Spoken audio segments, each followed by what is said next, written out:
Alright, so we got the old one out. This is the new one. A little slit in it, you'll see it.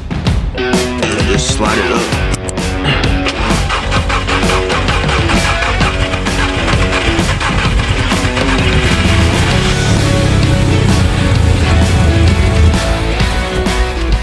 What's good, y'all? We back with another video, and I just wanted to I want to show y'all what the car sounds like, what the car is doing, because right now the car has been giving me problems lately.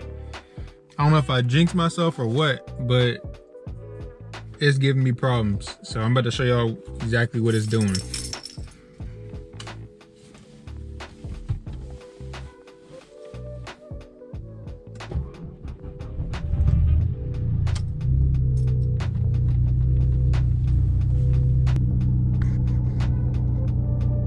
Just off of initial startup, it's already warm.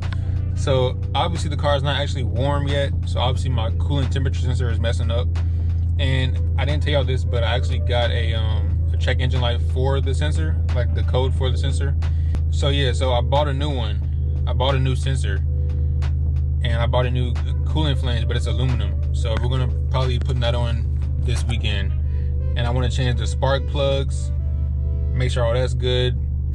And hopefully we can get this coolant situated. And that's probably why my coolant leaks so much, because of the flange. Maybe the flange is cracked or something, I don't know, but I do see the fluid.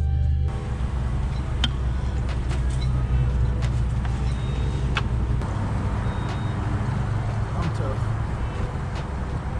I'm not gonna fill it up all the way because I know it's not gonna last.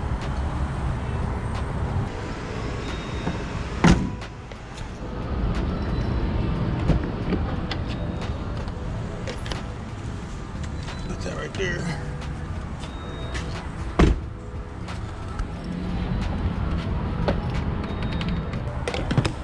$58, that's not bad. I was all the way on empty for like 2 days. Yeah.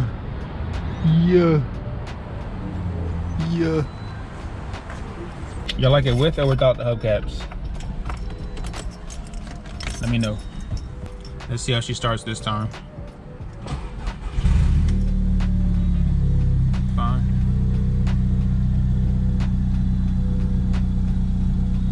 All right, it's a couple days later, and as you can see, is a mess.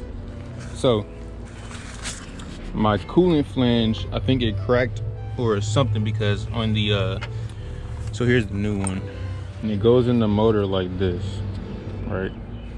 So this one is a temperature sensor, and I think it drips out of here, coolant does, and the temperature sensor is loose. So I think because it's plastic, all the heat, it just expanded, and I don't know, maybe it just got bigger, so coolant seeps out of it. So this is an aluminum one, so I'm going to be changing it out, but I'm going to be keeping my same sensor because it's still fine. So far, took the intake and everything off, and I have everything disconnected from the old flange. I just need to disconnect the 2 bolts, and we're all good. I'm gonna put, I don't know if y'all can see this or not, but yeah, so this is the hose that goes on the other side of it, and then the hose right there down on the bottom, and then the temperature sensor is on the left side. So I have all this disconnected, and this, so we can get that out. So now I'm about to work on those 2 bolts to get the old one out, so I can go ahead and put the new one in, because as y'all know, this is my daily. So I need this car on Monday. It's Saturday right now, I need it on Monday. All right, so we got the old one out. This is the new one. I'm gonna put it in with the sensor already in there, so that way when I put it on there, I can just put the hose back on, other hose back on, clamp them, and be good. And I can just connect the sensor like that. Before I put it in, I'm gonna put silicone on this, and then I'm gonna put it on the outside of here and the outside of here, just so the hoses slip back on. So if you are gonna do this job, just go ahead and get aluminum. I'll link this down from Amazon. All right, so I just got the 2 bolts back on. That probably took like 45 minutes. The bolt on this side was pretty easy because you can get it from back here. Now the bolt on the bottom, on the other hand, that was hard to get to. It was kind of hard for me to line it up and then start it with my hand without dropping it, because if you drop it, it's gone. But just take your time and you get it. If it doesn't feel right, don't do it. Restart. It'll be worth it. I'm gonna need to connect this onto the bottom of it. So it just goes like that. There's a little slit in it, you'll see it, and just slide it up. Let it lock in. Give it a tug, make sure it's on there, and boom. So y'all seen that. This one is probably gonna be a little bit trickier because I have to line it up so it goes back in here. I moved it all around, but you just want to line up the bolts that you took off. Now this is not a tutorial. I'm just kind of showing y'all so y'all get an idea. But this just needs to line up in here, back there, because if you can see, it has a little nipple right here. This port right here goes in this hose right here, and then this goes onto the coolant flange. All right, so as you can see, the hard line is back in place.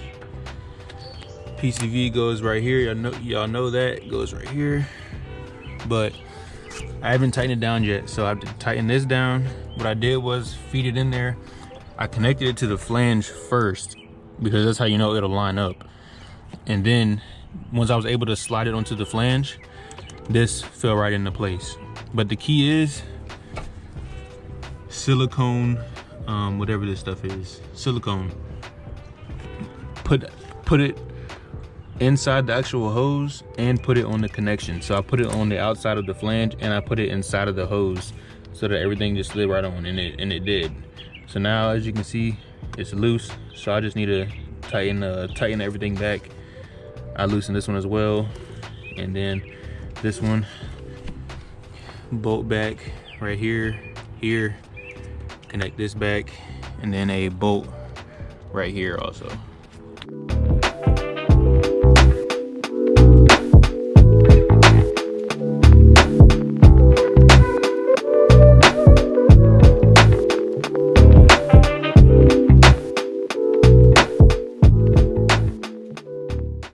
All right, I got everything tightened back up. So now I'm putting the vacuum pump back on, and it goes like this in the back of the motor. It's right here, and this bolt down here has a harness connected to it, so make sure you put that back on, and I'll show y'all where this goes. But you just gotta make sure that you line up these teeth on the inside of the motor. Everything is back on, everything's plugged in. So now I'm just gotta fill the coolant. I gotta bleed the system.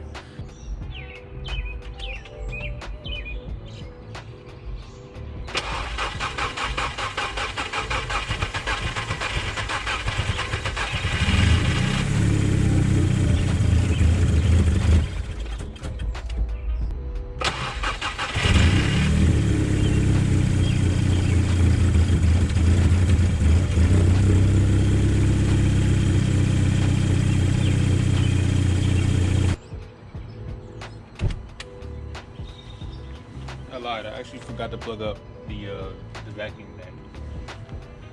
That's probably why it started like that. But yeah, so cooling light is still on, the temperature is still high, the gauge, so I don't know what's going on. I'm still gonna order a new sensor just because the sensor could just be bad. And because I put my old sensor back in because I accidentally bought the wrong sensor. So I'm still gonna buy a new sensor. I'm gonna have to re-bleed it and do all this process again. But it's whatever. You can see I have the heat on, the highest, the lowest fan speed. But I'm just gonna keep letting the car run and just see what happens. What's the worst that could happen? It could probably blow up. All right, so it's a couple days later, and there was a leak from the bottom hose on the flange to the heater core.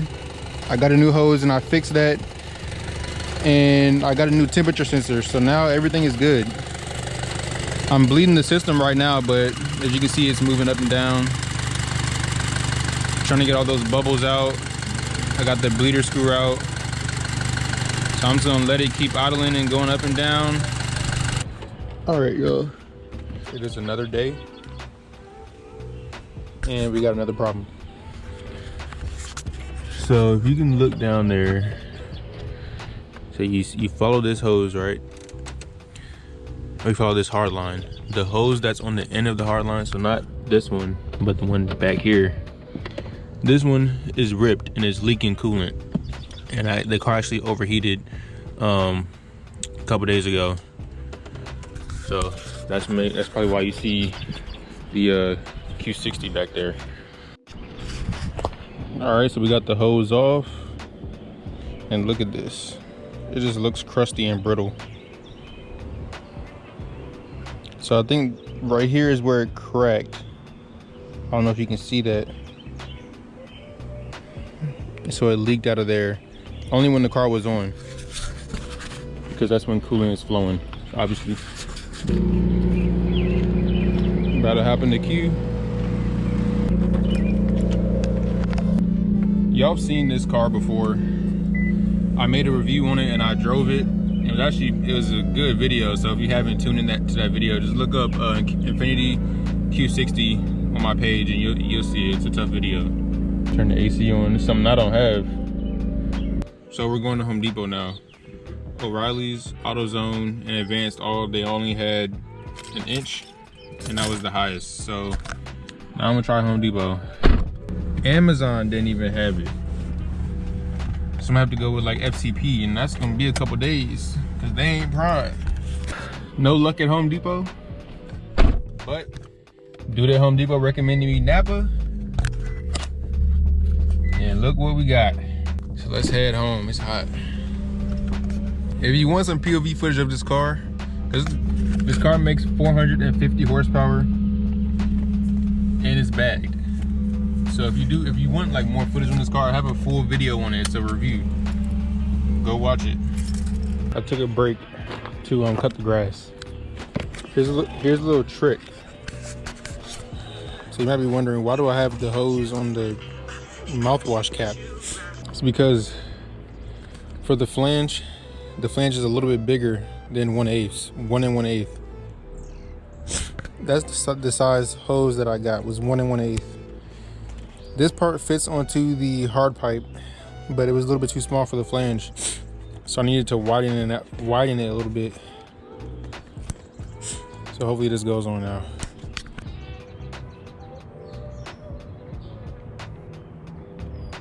Let's see if it'll go on.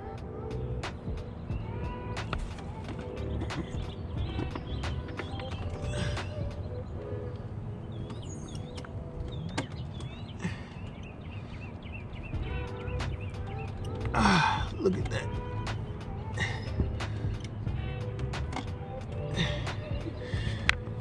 We in there. Slid right in. That lube, I'm telling you, work wonders. All right.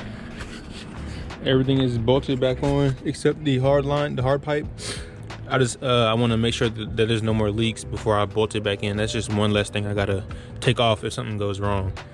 But everything else is on. Got this all the way bolted on. The pipes are on, they're all tightened down. So I'm gonna start the car and I guess see if there's leak, and I'm gonna have to bleed, and I gotta bleed the system.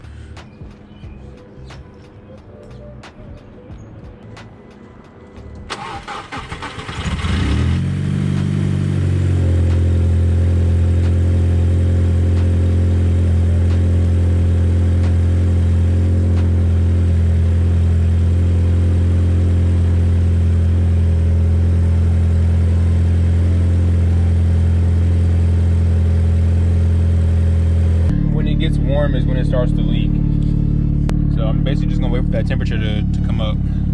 So now I'm bleeding it because I've checked multiple times and I don't see any leaks. So I'm bleeding it. I have the heat on low, and I cracked this. As you can see, some bubbles, which is a good sign. Means we're getting the air out. All right, so I turned the car off. I think it's pretty much done bleeding. So honestly, we're about to go to the store, and then I'm going to see if I'm gonna come back to see if any coolant leaked out, because usually it'll leak out when the car is sitting. So we're gonna see when we get back. But for now, we're going for a ride. We're going for a ride.